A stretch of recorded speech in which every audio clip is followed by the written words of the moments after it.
All India Muslim personal law board की जानिब से जो प्रोटेस्ट कॉल दिया गया था बत्ती गुल का, वो बहुत कामयाब रहा।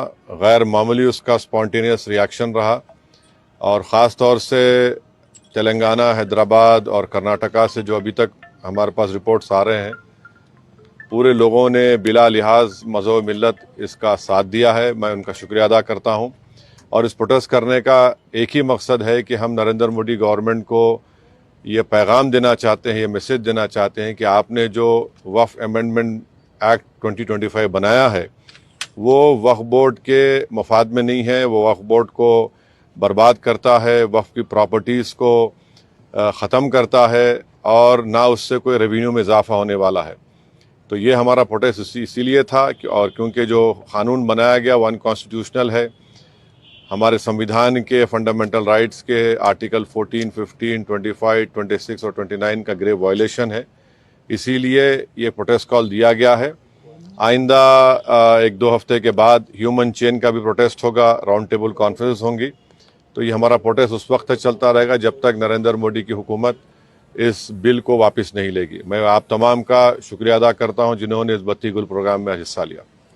जिस तरह के बत्ती गुल कार्यक्रम या प्रोग्राम की जब बात करते हैं तो आपको क्या लगता है कि इस तरह के प्रोग्राम से क्या संदेश या क्या असर हो सकता है? नहीं, ये देखिए, ये स्पॉन्टेनियसली जनता ने 15 मिनट के लिए अपने घर की लाइट को बंद किया, अपने कमर्शियल एस्टेब्लिशमेंट्स को की लाइट को बंद किया और एक मैसेज हम देना चाह रहे हैं प्रधानमंत्री नरेंद्र मोदी को कि आपने जो कानून बनाया वो अनकॉन्स्टिट्यूशनल है, वो ब्लैक लॉ है, वो वक्फ प्रॉपर्टीज़ को बचाने के लिए नहीं, वक्फ प्रॉपर्टीज़ को बर्बाद करने के लिए। और एक ऐसा एक्ट आपने बनाया जो भारत के मुसलमानों की मस्जिदों को, कब्रस्तानों को, वक्फ की प्रॉपर्टीज़ को उनसे छीनने का एक एक्ट बनाया आपने। जिस तरह का भी माहौल बना हुआ है देश में, आतंकवादी जो घटना हुई है, आपने भी उसको कंडेम किया है, लेकिन ऐसे हालात में आपको लगता है कि देश में अगर अंदरूनी तौर पर इस तरीके से विरोध होगा? नहीं, देखिए, जहाँ तक पहलगाम में जो हुआ है उसको तो हम आउटराइटली कंडेम कर रहे हैं और करते रहेंगे।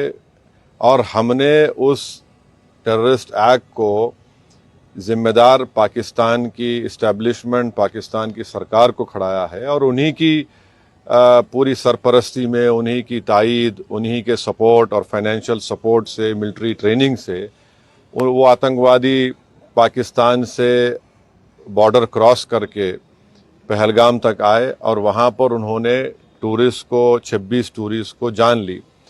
और सबसे अफसोसनाक और सबसे तकलीफदेह बात यह है कि उन्होंने उनकी फैमिलीज़ के सामने ख़वातीन को, महिलाओं को, बच्चों को अलग किया और मर्द लोगों को एक जगह खड़ा करके उनका रिलीजन पूछकर, जो हिंदू थे, उनको गोली मारी। तो वो तो कंडेमनेबल है, उस पर कोई डिस्कशन होने की ज़रूरत भी नहीं है। जहाँ तक हमारा ये प्रोटेस्ट है इस कानून के ख़िलाफ़, वो तो एक ऑनगोइंग प्रोटेस्ट था। और आपको मालूम होगा कि all India Muslim personal law board ने उस टेररिस्ट एक्ट को कंडेम किया और क़रीब 3 दिन तक हमने अपने प्रोटेस्ट को रोक के रखा। तो ये पहले से तयशुदा प्रोग्राम है। जहाँ तक देश की अखंडता, देश की इंटीग्रिटी की बात आएगी, उसमें तो कोई कॉम्प्रोमाइज़ नहीं हो सकता।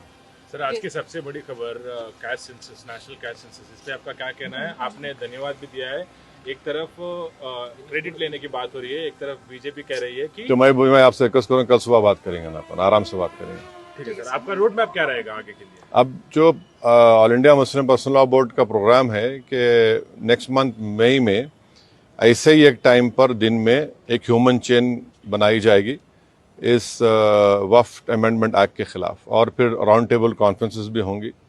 तो बकरीद से पहले 6 जून तक ये प्रोटेस्ट प्रोग्राम चलेगा। बाद का program all India Muslim personal law board तय करेगी। कांग्रेस अपनी तरफ से जो है आंदोलन कर रही है, प्रोटेस्ट कर रही है, तो क्या एमआईएम क्या आंदोलन कर रही है? जैसे वो इंदिरा पार्क में भी एक प्रोटेस्ट करना चाह रहे थे और किस बारे में? इसी को लेकर तो अब हर एक कर सकता क्या है। एमआईएम भी ऐसा कुछ प्लान कर रही है? नहीं, देखिए, हमारा जो प्रोटेस्ट प्रोग्राम है वो all India Muslim personal law board के ही उनके इंस्ट्रक्शंस पर, उनके साथ हम प्रोग्राम कर रहे हैं। जेएसी जॉइंट एक्शन कमेटी और नहीं, हर कोई प्रोटेस्ट कर सकता है, इसमें क्या, उसमें कोई दो राय नहीं। मगर हमारी पार्टी ने फैसला किया कि हम under the umbrella of all India Muslim personal law board ये प्रोटेस्ट